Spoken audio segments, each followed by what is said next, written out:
Olá, tudo bem? Aqui estamos para mais um comentário, uma reflexão sobre um texto da Palavra de Deus.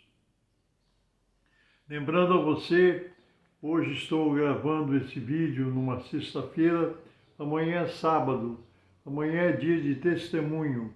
Amanhã vou contar uma obra que se passou muitos anos atrás, mas que vai edificar a tua fé e o seu coração. Não se esqueça, amanhã, sábado. Eu quero compartilhar com você alguns conselhos que Jesus nos dá através da sua palavra. Sabe, eu creio na Bíblia, eu creio na palavra de Deus, creio na Bíblia Sagrada, nos seus ensinamentos, nas suas solenes advertências, nos seus avisos, nas suas orientações. Eu creio. Recebi Jesus no meu coração. Há muitos anos que eu leio a Bíblia, coloco-a em prática e vejo as coisas acontecerem. Eu queria comentar com vocês hoje uma coisa interessante. No livro de Apocalipse, no capítulo 21 e 22, nós temos alguns versículos que eu gostaria de compartilhar com você.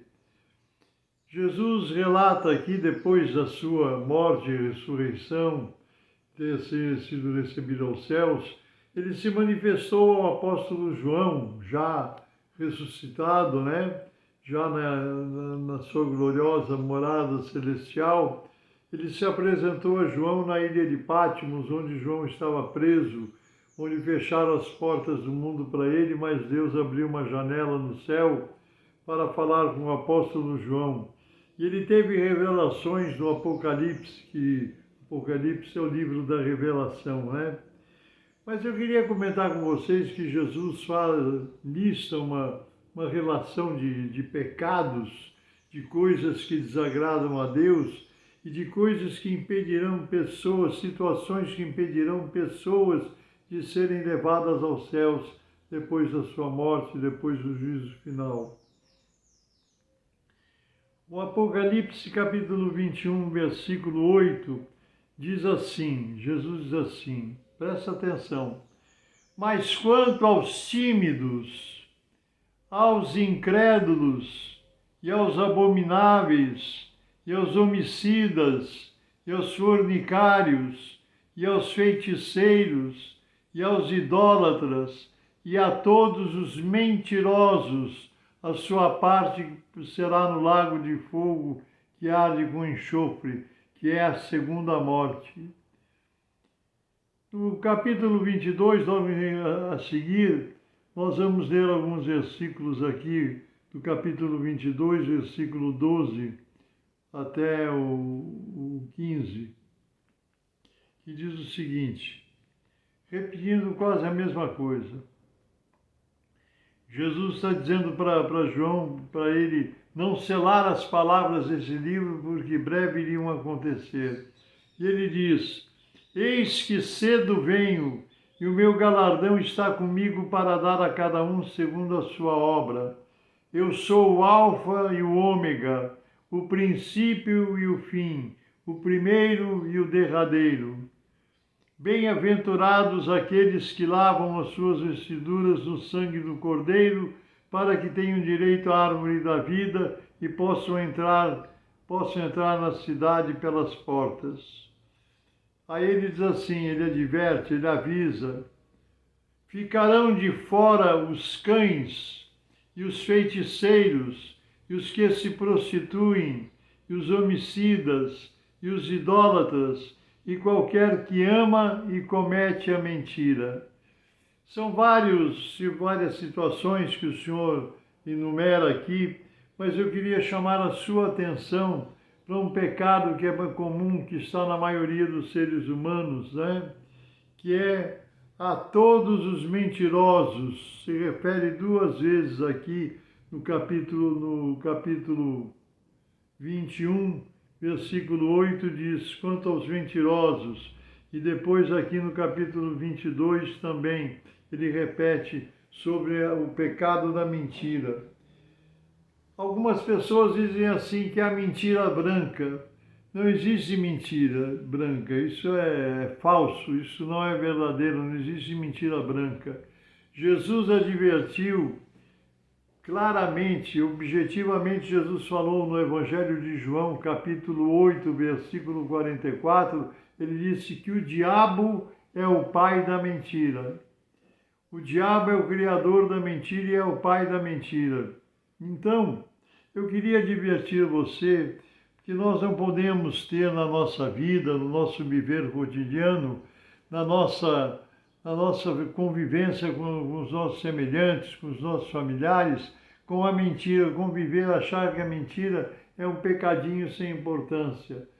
A mentira é um pecado terrível que é abominável aos olhos de Deus e que por causa desse pecado muitas pessoas ficarão de fora no dia do juízo, não poderão entrar no céu porque cometem o pecado da mentira. Nós levamos em conta as coisas que o mundo diz. É muito comum pequenas mentiras que são usadas diariamente. Você já imaginou quantas coisas? Às vezes para dar uma desculpa, para justificar de repente um atraso num compromisso, ou não queremos fazer alguma coisa, ou dizemos que fizemos quando não fizemos, que atrasamos por um motivo que não é aquele.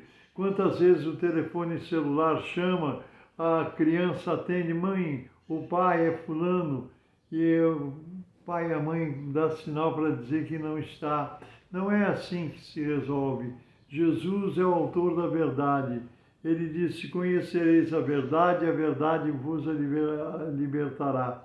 Eu quero advertir você essas palavras da Bíblia, que está mais uma vez registrado no livro de Apocalipse, capítulo 21, versículo 8, falando a respeito dos mentirosos que não poderão entrar nos céus por causa desse pecado.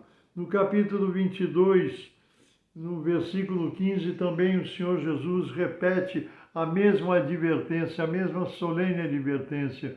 Por isso eu quero dizer para você que nós precisamos ser muito cuidadosos com os nossos comportamentos. Às vezes omitir uma informação, às vezes omitir, silenciar a respeito de uma situação, para que a pessoa com quem nós estamos compartilhando, ela não se sinta enganada. A mentira é um pecado terrível aos olhos de Deus. Eu gostaria que você considerasse isso, você pensasse isso e levasse a sério. Entendesse que essa é uma condenação que Deus já faz na sua palavra, nas suas orientações. Nós temos que ter consciência disso e que Jesus advertiu os fariseus, os religiosos da época, quando ele disse que o diabo é o pai da mentira, que ele é homicida desde o princípio e ele é o pai da mentira. Nós não podemos compartilhar de nenhuma mentira, por mais simples, por mais ingênua, por mais boba que seja. Não podemos mentir aos nossos filhos, aos nossos netos, ao nosso cônjuge. Nós temos que ser verdadeiros, transparentes. Não posso, tenho, mas não posso fazer, ou não quero fazer. Você cumpriu o seu compromisso, não cumpri por causa disso ou daquilo. Não podemos inventar histórias. Lembre-se que o diabo é o pai da mentira. Ele é o criador da mentira e nós não podemos ser filhos do diabo mentindo, inventando pequenas mentiras ou achando que pequenas mentiras são brancas. Não existe mentira branca. Branca só é as vestes daqueles que se arrependem dos seus pecados e lavam as suas vestiduras no sangue de Jesus.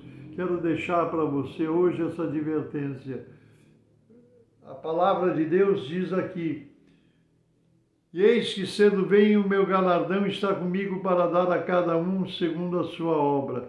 Bem-aventurados aqueles que lavam as suas vestiduras no sangue do Cordeiro. Nós temos que ter a nossa vestidura espiritual lavada no sangue de Jesus, branqueada, purificada pelo seu sangue redentor e remidor. Amém? E agora eu vou orar por você, com verdade, com expressão da realidade, no nome santo de Jesus. Por isso, se você puder, me acompanhe nessa oração. Vamos apresentar a Deus as suas necessidades, os seus problemas, as suas lutas, a sua família, alguém que esteja enfermo. Vamos orar todos juntos agora em nome do Senhor Jesus. Santíssimo, eterno, bendito e soberano Deus, eu oro a Ti agora no nome santíssimo de Jesus, pedindo a Tua bênção sobre cada vida, esse homem, essa mulher, esse jovem, esta criança, esse ancião, essa anciã, que ora comigo agora, Senhor. Pelo poder do Teu Espírito, Te apresento esses familiares, amigos, conhecidos, irmãos da fé, pessoas que estão acessando pela primeira vez esse canal no YouTube. Ó Deus, abençoe, estende as Tuas mãos para operar, para repreender todo o poder do inimigo e afastar da nossa vida, da nossa boca, das nossas palavras, da nossa língua, qualquer coisa que não seja verdade. Senhor, ensina-nos a sermos verdadeiros como Jesus nos ensinou e nos advertiu. Eu peço a Tua bênção em nome do Senhor Jesus, pelo poder do Teu Espírito e para honra e glória do Teu nome e do Teu santo reino. Amém, Jesus, amém. Receba a bênção de Deus, porque eu orei em nome de Jesus. Deus te abençoe, Deus te guarde. Um grande abraço, eu sou o pastor Paulo Ivair Esper, pertenço ao Ministério Cristão Alfa e Ômega, que se localiza em Alphaville, Barueri, São Paulo. Um grande abraço, nos permitindo Deus, até a próxima.